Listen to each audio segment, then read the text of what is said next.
here, like the attendance, like, anything to make it easier, like if they can definitely make sure that they can be here for like the forms. Yeah, the next one. Training. Yeah, the next time. And the July 8th date is really important, because if they're there when the publishers are checking in, they will understand what's being checked in and what they're evaluating. Do you know what I mean? Like, that was really key for me when I first started, was to know that, because then you know how they're submitting the bid, how we should be evaluating it, and what we should be evaluating.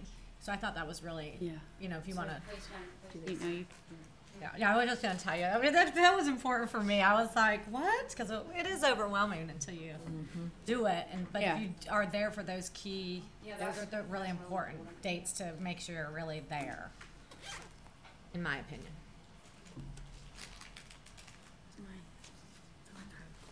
Everything set.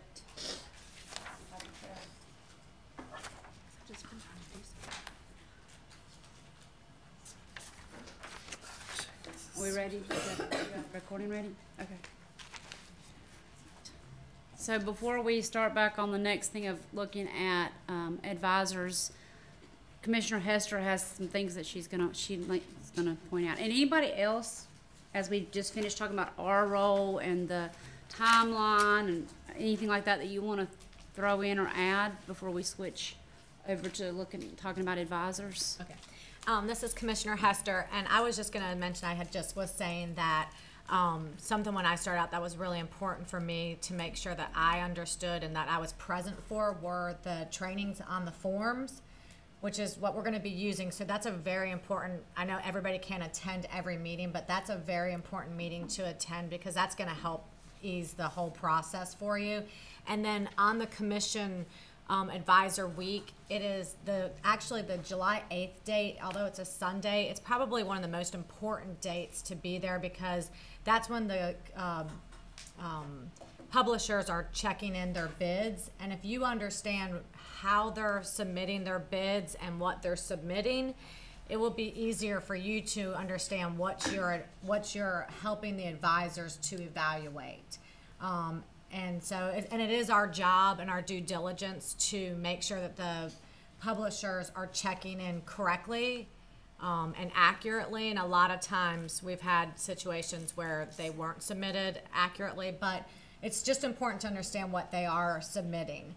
So those dates are just something I just wanted to point out that were really crucial for me. And I was really lucky. I had Commissioner Linker and Commissioner Arnold kind of take me under their wings and showed me how to do the process. So I just wanted to share that information with y'all as well. So my 2 cents.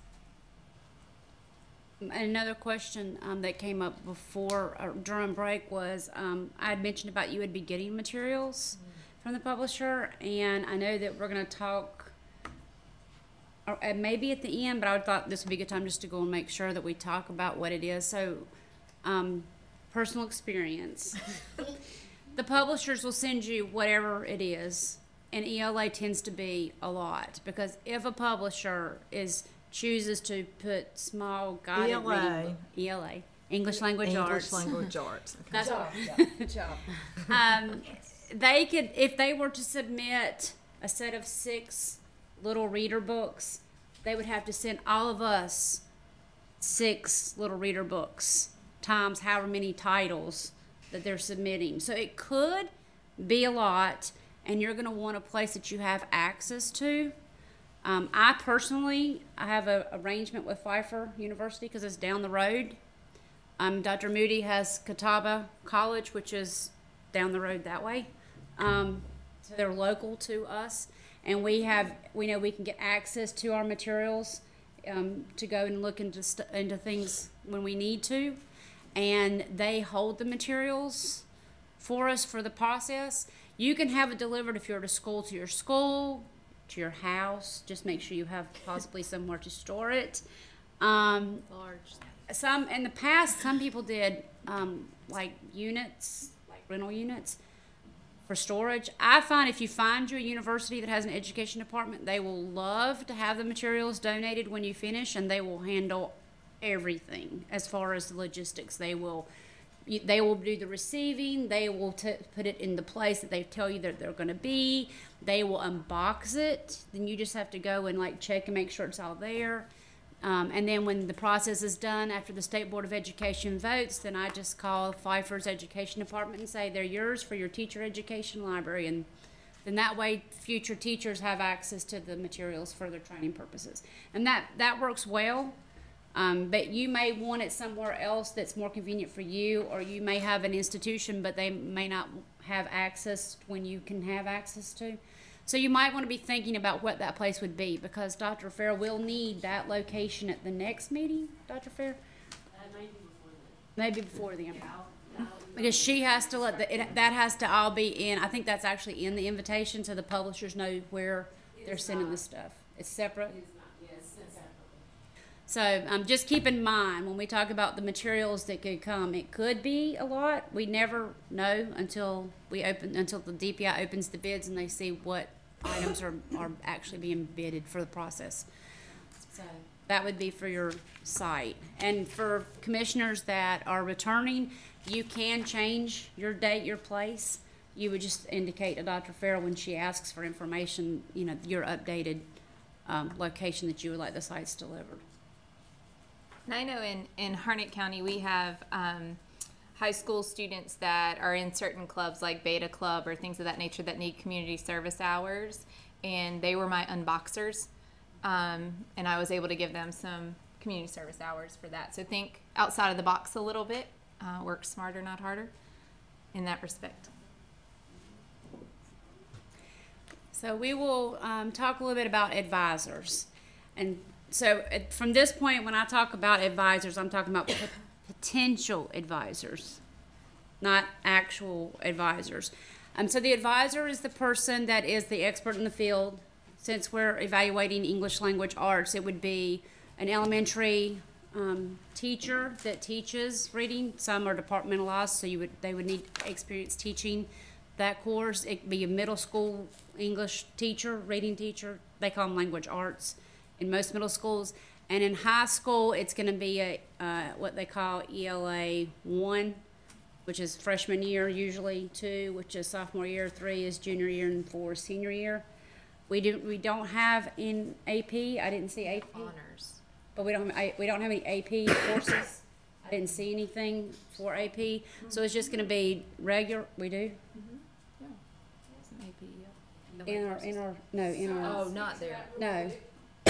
Past, what the content areas have said is because they don't manage the standards for AP, that they typically don't put them in, because remember we're looking for 80% alignment to our state standards. And they don't. Yes. Right, and so I don't know if past years, I'm fairly new to the process, so I don't know if there have been past years way back or back where they have.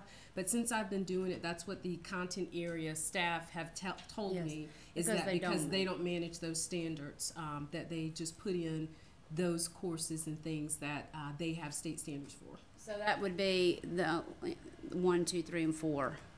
That's the standards. English language arts 1, 2, 3, and 4.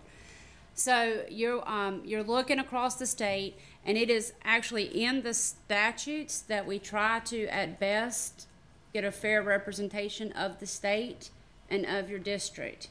So the first step of having advisors is to identify a pool of qualified potential advisors. And that's part of our job. DPI will do some things to help get us some advisor recommendations through their listservs. But as our part of our charge is to, within our district, try to find potential. You want experts in the field, you know, that they know their content. We are rolling out new ELA, English Language Arts standards. We have been rolling them out this year. They came into effect this year, but they're not tested until next year. So most districts should be, most local education agencies or school districts should have knowledge already in the future ones that we're evaluating for standards. So that really shouldn't be a problem. The other thing to keep in mind as we start to search the field is we each represent a district, and some districts have more commissioners than others. I think, like, for instance, District 8, whomever that is, I don't know who that is off the top of my head. I think there's just one commissioner for District 8, and that commissioner is trying to hit all the LEAs or school districts within that. And we also not only are looking at school districts, we're also looking for charter schools, because they are also part of our stakeholders. So as we're looking, so for example, in my district, there's 5 commissioners, I think, and so we don't want all 5. I can't have them all from Lawrence Salisbury school system, because there are 8, 9 LEAs in our district. So we want each LEA to be represented. Does that kind of make sense? So you want to make sure you're reaching out to people outside of where you live. If you're in Pender County, you might want to reach to the neighboring county for someone. Does that kind of make sense? Can I clarify something that Yes. maybe they might be confused about? The state is partitioned, is it 9 districts? It's 8. 8. So when she's referring to district, it's not necessarily a school district. It Yeah. is a large, Section of land. that encompasses many school districts. Just a point of clarification, if it's okay. No, yeah, go ahead. So That's we why I have, use LEA and versus not saying it's school district, so there's not to be. Yeah. Yes. Sorry. A number of years ago, it was called State Board Regions. Regions. And maybe back in 2015, 2016, the State Board changed them to call them State Board districts. And then they also give it a name like Sand Hills and, Northeast, like that. So most of the time, I was kind of directed that they definitely go by the name of the region.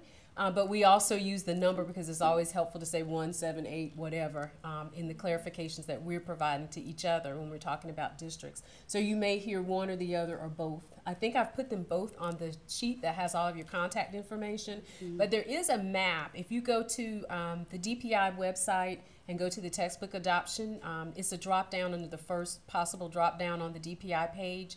Look for textbook adoption and go to textbook commission. Under textbook commission, there's a place where the list of your names is. There's a list of the state board regions. I can also send you the link directly. But if you're at some point today, that's where you could go and find it now, where the list of commission names are. There's a link down at the bottom that'll take you to the state board site so that you can see the map. And then the map shows you the number and the name as well on both. And it's a nice, colorful map. So I'll send that to you. I can send you the map and the link, and then that way you'll have both, if that sounds okay. I'll put it in the folder. How about that? Okay? Yeah, all right. So, and that would be, so when I say LEA, I'm talking about the school district. And if I say district, it's the bigger region. For clarification, I'm trying not to fall back into using acronyms. So anyway, so just as we start assembling this large pool of qualified potential advisors, that's something to keep in mind. As a 20-something year educator, I know a lot of people in my district. I know a lot of people in my school, but I purposefully don't pick but one person from Lawrence Salisbury school system, because there are other school systems, and some districts have a lot of small LEAs, especially up in the mountains. And so to kind of expand out and make sure you're representing the state, and you're looking at public school as well as charter school. And then, like I said, when we'll come up with we are going to come up with a flyer. At the end, we're going to see if anybody would like to help. To kind of put out, there's several listservs through DPI. I know that last year, the contents of this year would be the English Language Arts Department has a listserv, and they would send out a flyer. Digital Learning maybe send out a flyer. Sometimes the EC, Exceptional Children's Department. I know the English Language Learners Department sent out a flyer, so they send it through that way, and it's the information and whom to contact and the whole process for applying, or that part. So we need to be thinking about, because even though it seems like you've got a while before it happens. A lot of things have to happen to get everybody lined up. Start thinking about those potential advisors and what they would look like.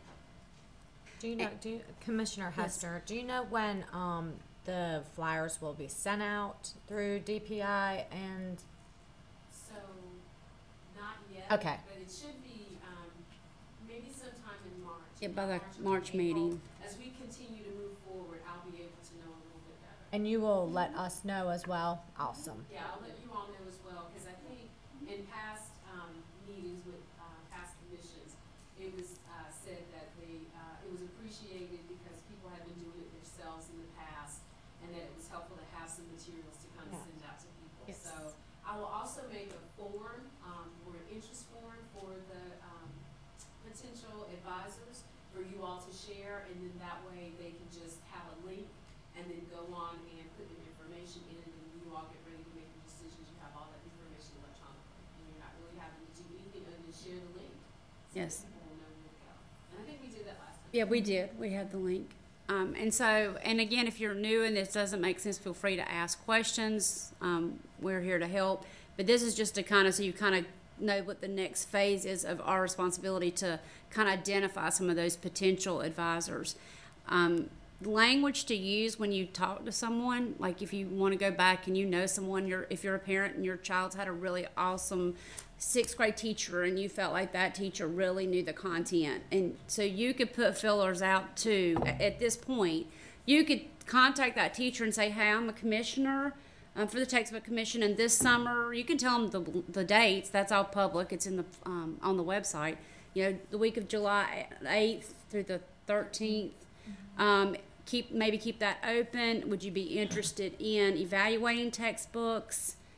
We'll get into, it's a paid thing, but they have to be currently teaching in the area that they're evaluating. They can't be retired. They can't be teaching in another thing. We can have some coaches, but we prefer to have more classroom teachers because those are the ones that are actually in the field with the materials. We'll also have some representations from the EC and teachers who are used to look, so then that will have the eye to look at the materials to make sure they meet our special needs learners, and some English language learner teachers so that they know what to keep an eye out for their particular special needs for their learners. And so to assemble a larger pool, we won't know exactly how many advisors we need until we know how much we have to evaluate. We tend not to have as much in the high school, or what they submit's not a lot. So we may not need as many at the high school level as we would say at the K2 level. So as we're just assembling a pool, you're not committing to that person. You're just identifying people that might be interested. And so as you work, it works better if you work with the other commissioners in your district and try to get together on the side and talk about, what, maybe even divide up, hey, I'm going to take this school district and this school district and this school district or this charter school. It may make the work a little easier. But you're contacting that person and you're just letting them know that, hey, if you're interested, this is what's happening this summer. I'll have more information to follow, later on in a couple months. Just maybe leave those dates open if you are interested. I am going to say, when it comes down to it, we'll finalize exactly how many we need. But since we're just making that pool, if every district could find one person, not every commissioner, but every district, region of the 8, if you could find one person for each grade level. Now, will we need 8 ELA 1s? Probably not. But problems happen and emergencies happen. And when we get down to the nitty gritty of actually hiring them, last year we went to our backup. So all of it's on a spreadsheet in the end, and then we look at what's on the spreadsheet. Yeah, we did have a little conflict because we changed the date last year. So, but that's in the past. I think we've always gone to the backup. So it's always good to have, because it's just a pool of potential. you're not committing to hiring that advisor to go in and kind of put some fillers out there. People are starting to make summer vacation plans, especially before we really start doing this. I would probably be the next meeting. If not, it would be April 1 at the latest, that we would have flyers. Usually the links are out, the names are in, and we're ready to roll, because at the April meeting is when we know specific numbers and do we have gaps, you know, kind of thing. Does that make sense? Anybody have any questions about? I just want to be clear. Yeah. Commissioner Hester, so, like Commissioner Arnold and myself are in the same district. Do you want both of us to get one per grade level okay, to get Collaboratively as a and district. one per grade level plus exceptional children and An EL, I would try to do an EL K5 and an EC K5 and lump middle and high together. They're pretty flexible if we have to move them around. So you're kind of putting fillers out for a teacher who teaches English language arts at elementary, middle, or high, and an English language learner teacher, ESL teacher, and an EC teacher. So that means if there's like in our case, there's 5 of us, we would have to get together. We're not going to have 5 first grade, 5 second grade, just for our region. We're going to have to get together and have 1 for each grade level. Question, Yes. Commissioner Madden, just to clarify, per grade level, per region of the 8 regions, not per LEA. Right. Per region. Thank you. And so that's when it gets a little interesting, because you need to try to reach into LEAs that or school districts that aren't where you live.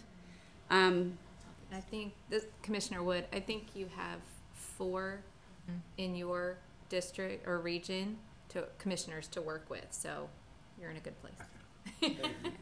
And if you don't have anyone in your district commission-wise, reach out to any of us, because we all kind of guide and help each other.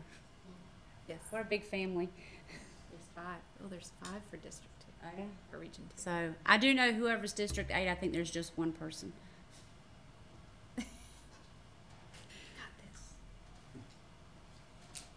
So for clarification, if every district works on trying to locate a potential advisor for ELA, for kindergarten, for first, 1 for second, all the way, when you get into high school, it's going to be ELA 1, English 2, English 3, and English 4. And then 1 elementary area EC and 1 elementary ELL teacher, and then 1 that can be middle or high, EC or ELL. So you're in 14, 16 people per district total.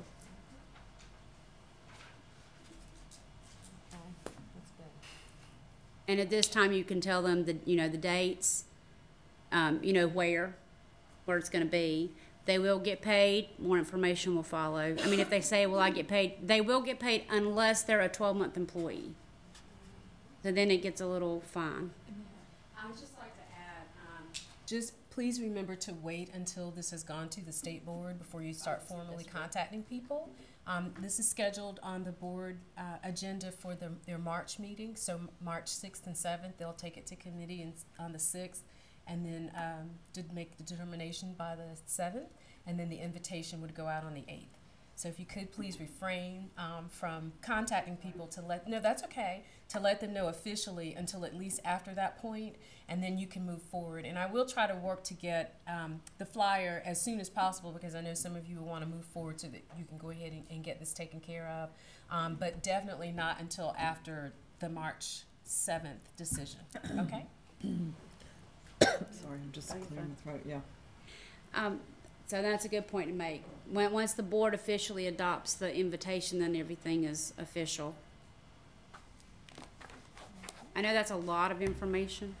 So if you do have any questions, even after we leave here, feel free to reach out. And while we're on the topic, if there is a commissioner that would be interested in helping to design the flyer, And, Dr. Fair, if you'll just let Dr. Fair know, and then we'll get together. It's not really a subcommittee, but I know we have a lot of talented people, on the board, and that can make a nice infographics type of flyer to put out for the listservs. I think we're actually right on schedule, like 3 minutes early. Good. So that's about it. Anything specific to advisor qualifications is in the documents that we've already looked at. I mean, it says anything you need to know, if it's statute or just in the operations manual. I will just add too that there's a packet, sort of like your operations manual. There's a packet that we send for advisors. I'll share that with you as well when that's updated and before that goes to them, so that you'll have it.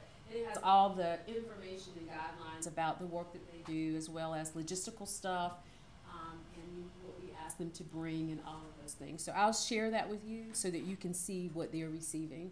And then I'll also be in communication with you when we get ready to make like the notifications and all of those things, because we normally will send emails to those who are selected as well as to those who are not selected. So you may be receiving calls or emails or things like that if there are people who know that you're actually submitting or considering them or whatever the case may be. So I try to make sure that you're aware, so that in case you are asked when you're out or receive emails, that you'll have that information to share.